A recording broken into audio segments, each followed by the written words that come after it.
خانم خوش ترکیب. جانم. مشتری 30 سانت پارچه برام آورده، میگه کل بالا تنمو برام روکش کن. با همین؟ با همین. با آموزش یه دقیقه من همراه باش تا روکش کردن رو بهت یاد بدم. مرحله اول به طرح پارچه و کش پارچه نگاه میکنیم که پارچه ما عمود هست و باید روکش کارمون به شکل عمودی باشه.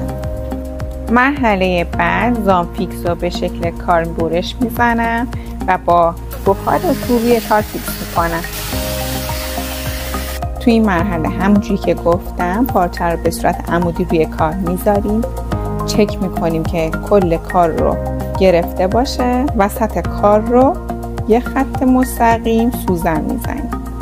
بعد از اینکه وسط کار رو سوزن زدیم به هر جهتی که کش میاد میکشیم تا جایی که طرحمون به هم نخوره.